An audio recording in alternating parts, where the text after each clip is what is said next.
Paano kaya kung ang ating systems of linear equations ay meron pong more than 2 variables? Paano kaya natin mahanap values? Tara, sabayan niyo.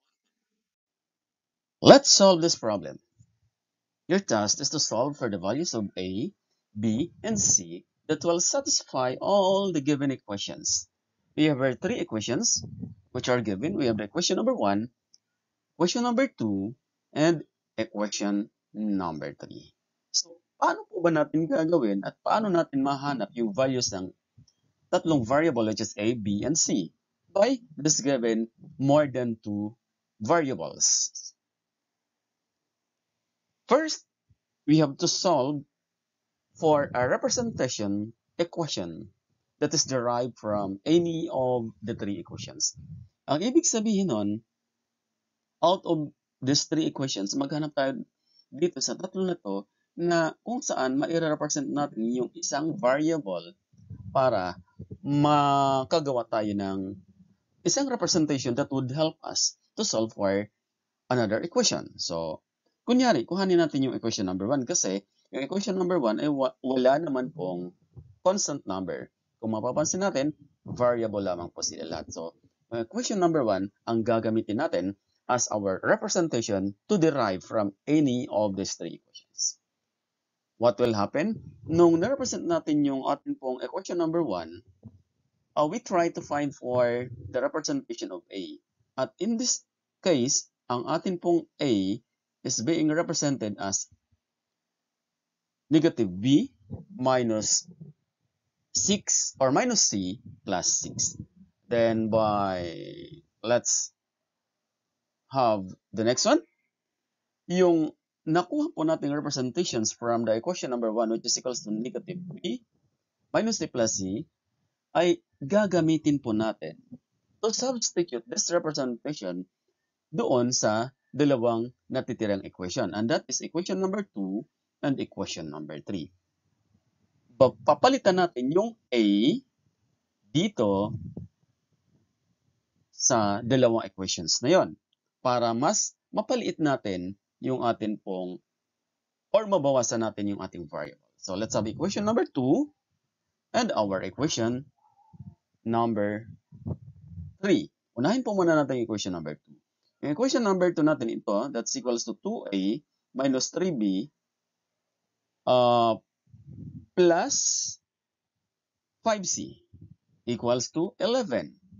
And thus, kung papalitan po natin itong a nito, ang ipapalit natin yung na-represent natin kanina. So this will become negative b minus c plus c. Then, kukupihin pa rin po natin yung kanilang equivalent values na nagmula sa equation number 3. Ang purpose lang natin is just to lessen our variables. Then pagkatapos natin palitan, simplify na tayo. Distribute lang natin sa loob. So let's distribute. This will become, multiply natin yung 2 multiplied sa negative b. This will become negative 2b. Multiply natin, magiging negative 2c. Multiply natin sa loob, magiging 12. Then, pagkatapos ay yung similar terms, combined natin. Kung mapapansin natin, meron tayo ditong similar terms. Yung negative 2b and positive 3b, pag pinagsama natin sila, since same sign, add lang natin sila kaya naging 5b. Then, ang next natin na similar terms or like terms ay pagsasama yung negative 2c and 5c. Yung 5 is positive, yung 2 is negative. Since magkaiba sila ng sign, subtract natin. Then, kukupihin natin yung sign ng malaking number. So, that's 5 minus 2, that's equals to 3. Kaya po, ang nangyari, naging 3c na lang sila. Then, meron tayo ditong constant, wala naman pong kapartner, ililipat natin sa kabila. From positive rather, magiging negative na po siya.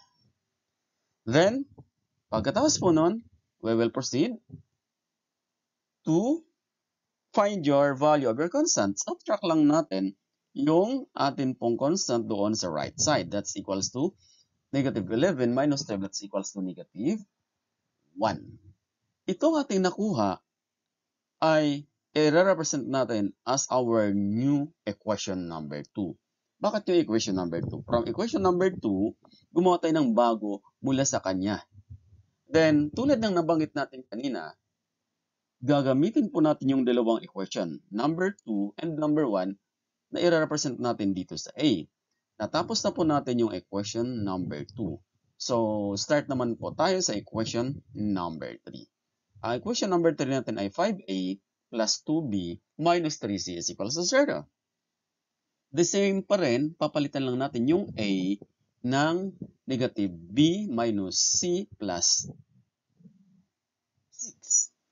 Then, ito po, ulitin ko lang para walang problem at hindi tayo malito, nanggaling po yan dyan. Pinalit lang natin. Then, distribute na lang natin. Multiply. Ang sagot nun is negative 5B. Then, multiply din po natin yung 5 times negative C. That's 5C. Multiply po natin. This will become pareciprocal. This will become 30. Then, pagkatapos natin gawin yan, combined like terms na tayo. So, yung B at saka 2B, magkaiba yung kanilang sign. And therefore, dahil magkaibang kanilang sign, subtract tayo, kukupihin yung sign ng malaking number. That's negative. Pagkatapos nun, ang next natin is to combine also yung C. Yung C natin is negative 5C at saka 3C. So, pag pinagsama natin sila, negative 8C. Then, yung atin pong 30, kinopya ko muna dito. Kanina, dinirita ko na yan. Then, baba tayo. Next is to transpose the constant. Iiwanan lamang po natin si negative 3B and 8C. Si 30, dahil positive, nilipat natin magiging negative. Ito na po ang ating magiging equation number 3. Ito na po yung bago nating equation number 3.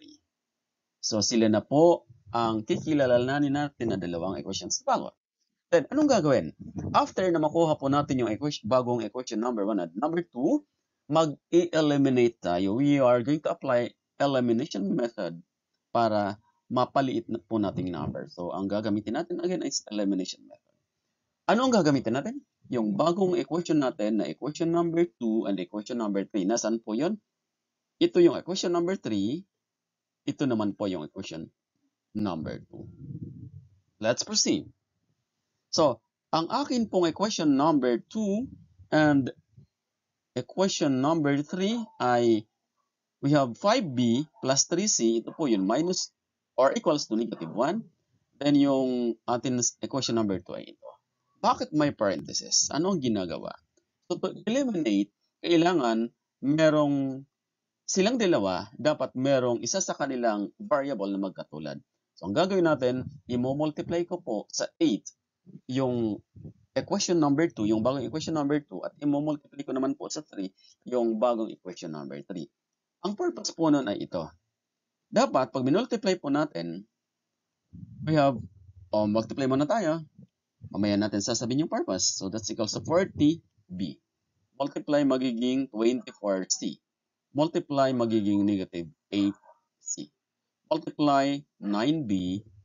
Multiply 24C negative. And multiply, we have here 90 negative. Now, ito na po ang dahilan kung bakit multiply tayo, tayo ang mag-isip nun. Ay, ang purpose natin para may ma-eliminate po tayo. So, kung mapapansin natin, gumamit tayo ng number, itong dalawa ay naging equals to 24. Kaya, ma-eliminate natin sila kasi pares po sila 24. In short, ang gagamitin mong number na kung saan pag minultiply mo dito sa unang equation at yung number sa pangalawang equation, dapat isa man sa kanila ay dapat maging magkaparehas ng sagot and with opposite signs para makapag-eliminate tayo. So, ang mangyayari, na-cancel out na po natin itong 24C, unlike sign, same number. So, maging 0 na po yon. And therefore, ang magiging sagot na lang natin ay, we have here, 49, negative 49B is equals to 90. Saan galing? 40 plus 9, 49. Kuplahin lang natin yung sign ng malaking number. Negative 8 times 90, that's equals to negative 98.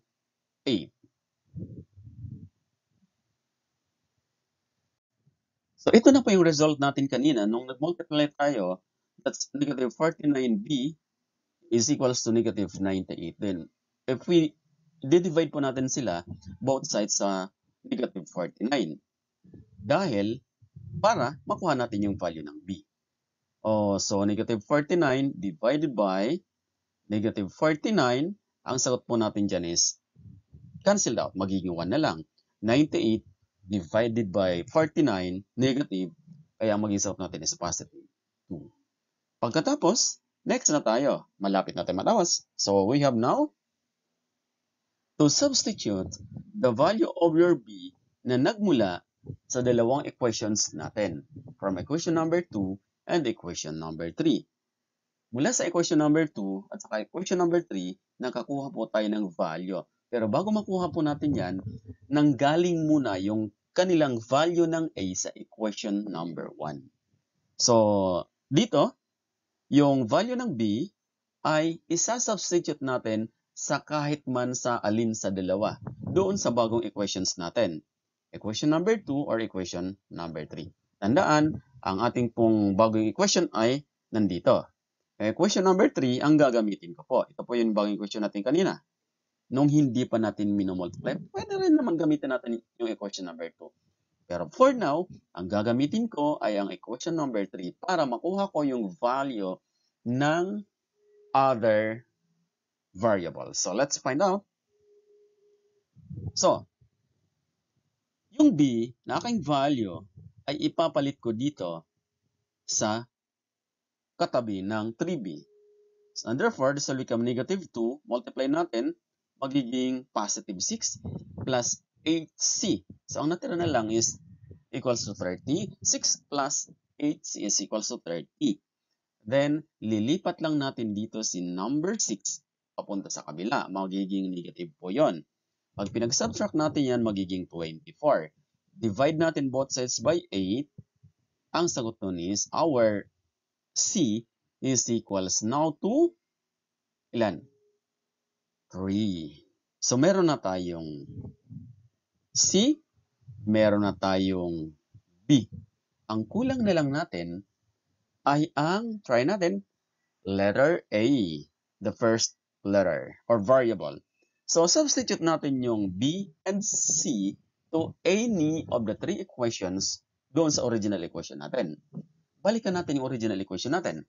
Ito yung original equation natin. Ito yung equation number 1, equation number 2, and equation number 3. Dito, sa pagpili ng equation, para makapag-substitute tayo, pipiliin lagi natin yung may, para sa atin, ay mas madaling i-substitute. Iwasan natin yung may mga number na katabi, or the constant number. Pero kung wala, yung pinakamaliit na number, ang hanapin natin. So, in this case, ang gagamitin ko po, obviously, ay ang equation number 1. Kasi, ang equation number 1 ay wala pong halos variable. So, let's have equation number 1. Ano ang gagawin ko sa equation number 1? Isa-substitute ko lang naman yung value ng c at saka value ng b para makuha ko yung value ng a. So, let's proceed. So, yung b is equals to 2. Saan galing? Ito po yun. At yung c naman po ay galing dito. That's equals to 3. Pagkatapos natin gawin yan, next natin na hakbang is just to simplify. So, silang dalawa, pagsamahin natin, 2 plus 3, that's equals to 5. Then, si 5, lipat na lang natin dito. Positive po siya, magiging negative, kaya magiging 6 minus 5. 6 minus 5, that's equals to 1. Ibig sabihin nun, ito na po yung value ng b natin. Sa makatuwid, tapos na tayo. Nakuha na po natin yung value ng a, value ng b, at value ng c.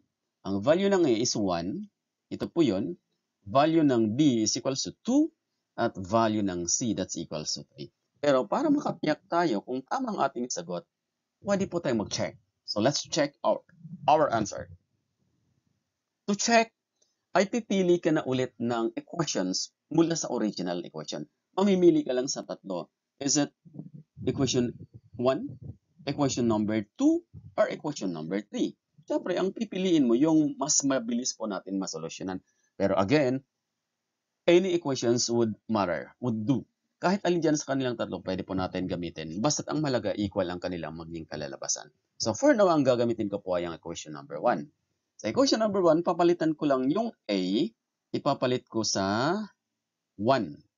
Yung B, nasaan yung B, ay papalitan ko ng number 2. Yung C ay papalitan ko ng number 3. Kaya ang mangyayari, that's equals to 1 plus 2 plus 3, that's equals to 6, is equals to 6. Check. Tama ang ating sagot, and therefore, you got your final answer. Have a nice day. Good luck.